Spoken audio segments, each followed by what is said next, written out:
Olá pessoal, tudo bem? Aqui é a Juliane Furno para gravar mais um giro de notícias. Antes de começar as duas notícias que eu selecionei, quero pedir para você que ainda não é inscrito, por favor, se inscreva aqui no nosso canal, isso nos ajuda muito. Deixe like, comentário e agradecer muito a quem é um apoiador aqui do canal. Sugerir para você que ainda não conhece, que clique aqui na descrição, conheça e seja parte do nosso programa de Apoia-se, nos ajudando a partir de R$6 por mês.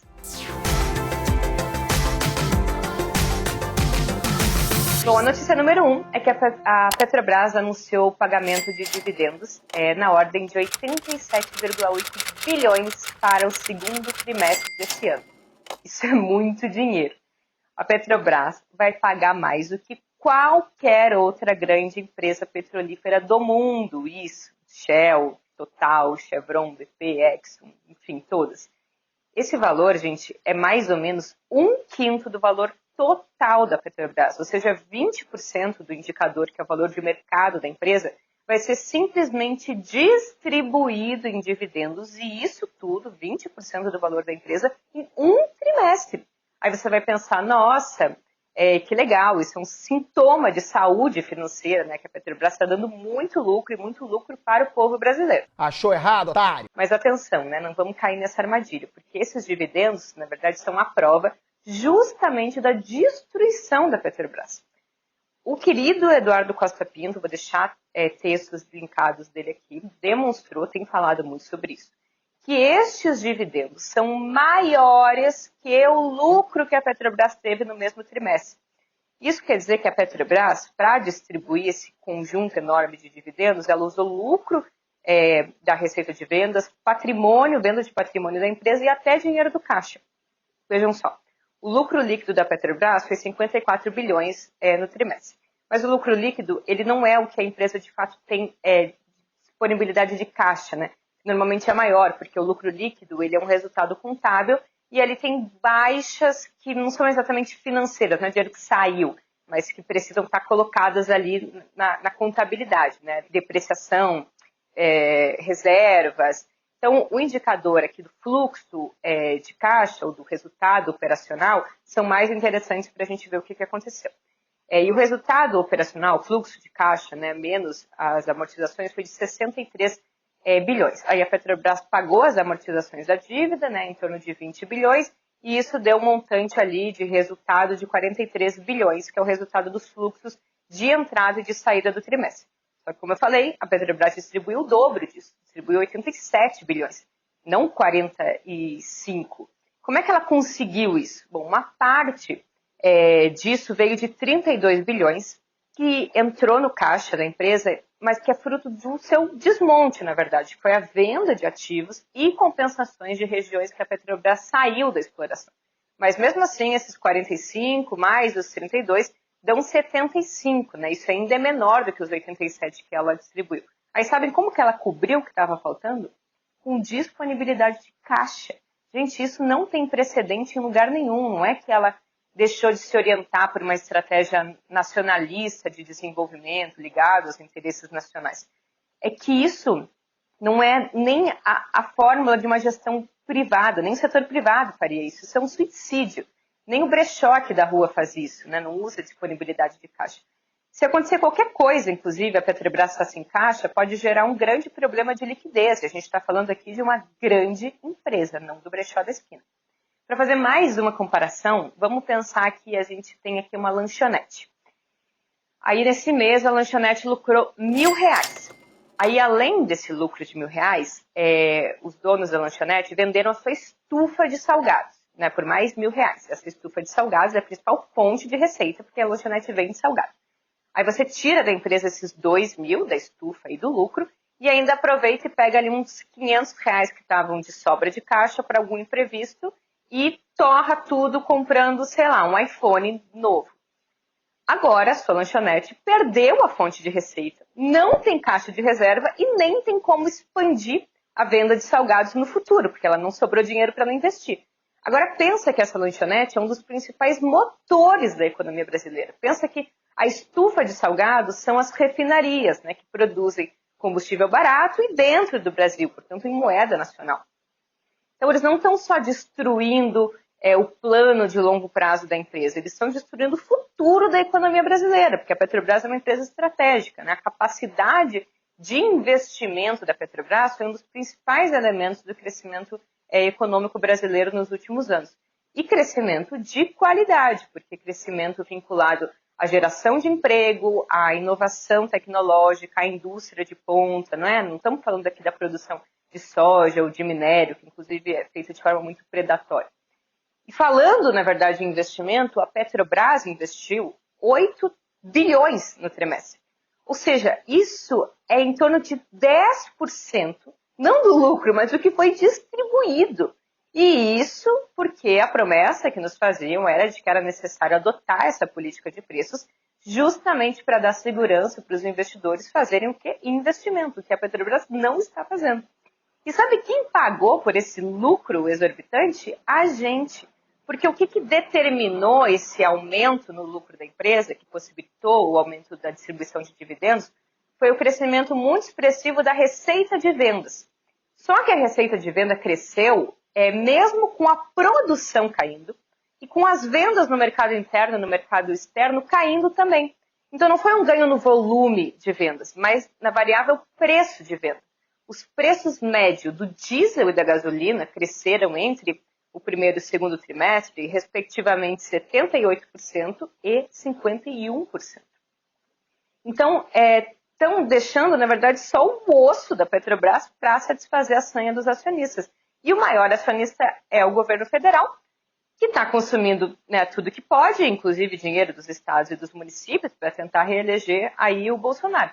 Mas, em termos de dividendos, o governo brasileiro não é o principal acionista. Ele só vai levar 32 bilhões. E os acionistas estrangeiros vão levar, por sua vez, 35 bilhões. Ou seja, o governo Bolsonaro e o Guedes estão destruindo esse patrimônio brasileiro para fazer estelionato eleitoral e vendendo tudo para os gringos. Nada de muito novo. Mas calma que pode piorar, porque o governo ainda está falando em adiantar a distribuição de dividendos de 2023 para poder torrar ainda mais dinheiro. Não basta destruir a Petrobras, eles querem também impedir que o próximo presidente tenha acesso a recursos para poder ampliar e resolver o nosso principal gargalo, que hoje é investimentos, sobretudo na área de energias renováveis e no refino. Esses dias o Estadão e a Helena Landau, dois representantes do liberalismo brasileiro, ainda estavam reclamando que o Bolsonaro não é liberal o suficiente, né? Que ele estaria gastando demais, não teria privatizado o suficiente, etc.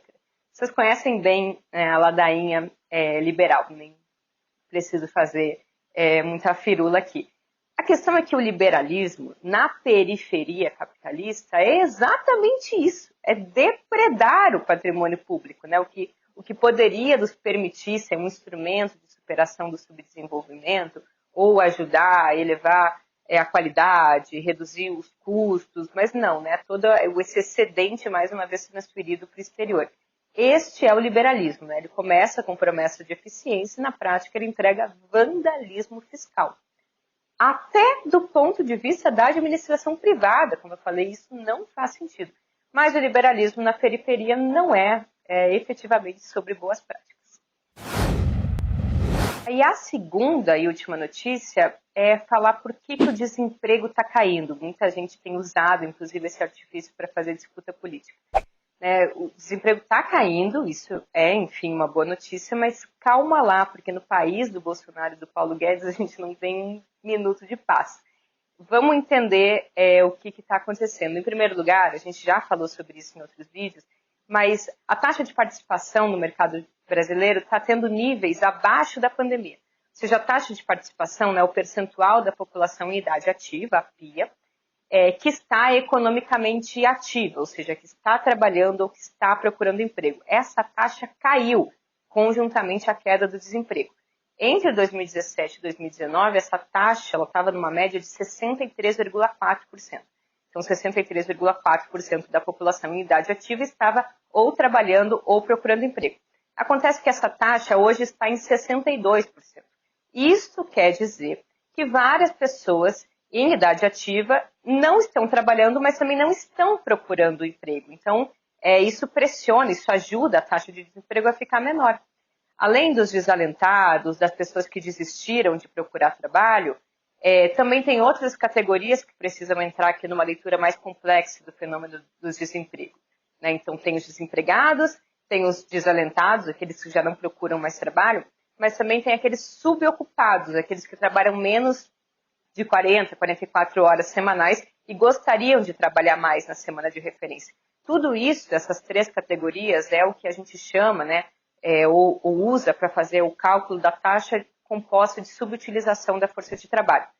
Hoje, no Brasil, essa taxa de subutilização da força de trabalho é de 21,2%, ou seja, 1/5 dos trabalhadores em idade ativa estão querendo trabalhar, ou estão querendo trabalhar mais e não estão conseguindo arrumar emprego.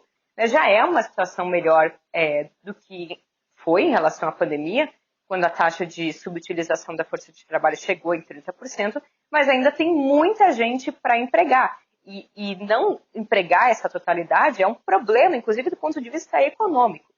Além disso, tem outros fatores que também merecem a nossa atenção. O primeiro deles, eu diria que é o nível de emprego, ele está muito desvinculado do crescimento do PIB. Tem um economista, o Braulio Borges, da consultoria LCA, que calculou o que chama de lei de Okun no Brasil, que de forma muito simples é uma lei que tenta estimar a relação entre a taxa de desemprego e o PIB.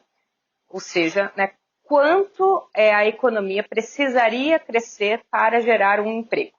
Eu vou deixar o link aqui do estudo para quem tiver mais interesse. Mas aí, segundo o Braulio Borges, no período ali imediatamente após os lockdowns parciais da pandemia, o Brasil viveu o que se chama de uma recuperação sem emprego. Ou seja, a atividade econômica ela foi se recuperando um pouco, bem pouco, diga-se de passagem, mas o desemprego ficou muito para trás, quer dizer, recuperou o nível de atividade, de venda, mas não recuperou o nível de emprego. O que está acontecendo agora é que o desemprego ele está correndo atrás. Quer dizer, num primeiro momento, as atividades que eram menos intensivas em força de trabalho se recuperaram mais rápido e agora, né, retomando, inclusive como um sintoma da recuperação bastante heterogênea, as atividades mais intensivas em trabalho, que demoraram para se recuperar, estão justamente agora demandando mais postos de trabalho e, por isso, o desemprego tem cedido, absorvendo trabalhadores, principalmente do comércio e dos serviços. Então, está havendo uma redução, mas, na verdade, é uma redução esperada pela retomada das atividades econômicas. E um outro elemento é a queda da renda do trabalho, ou seja, é uma recuperação da taxa de desemprego, mas que não está associado ao aumento da renda do trabalho, ou fortalecimento dos trabalhadores, se a gente for pensar no âmbito, né, da luta de classes, da relação capital-trabalho. A renda média ela levou um tombo enorme durante a pandemia, ela ainda não se recuperou. Hoje a gente está com uma renda do trabalho mais baixa do que 2012. E a gente não tem como ver antes disso, porque a PNAD nem existia. Entre o segundo trimestre de 2021 e o segundo desse ano, ela caiu 5,1%.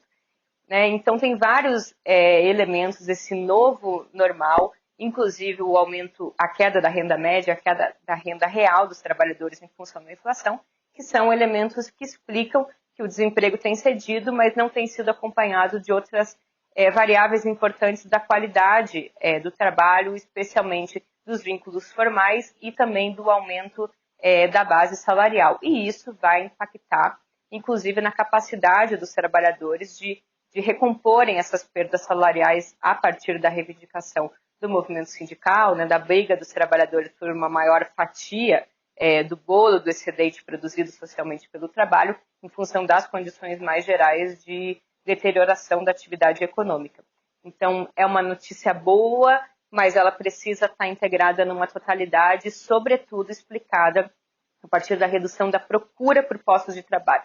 Então, o desemprego cede, porque as pessoas estão deixando de procurar trabalho, portanto, a taxa, né, de inflação está sendo menos pressionada por pessoas que procuram. Como a taxa de desemprego é um resultado somente das pessoas que procuram trabalho, se menos gente procura trabalho, a taxa de desemprego tende a ceder. Esse não é um movimento estrutural da economia brasileira, mas tão somente um ajuste fino da temporalidade entre retomada da atividade econômica e, num segundo momento, a retomada do nível de emprego. É isso, espero que tenham gostado. Tchau.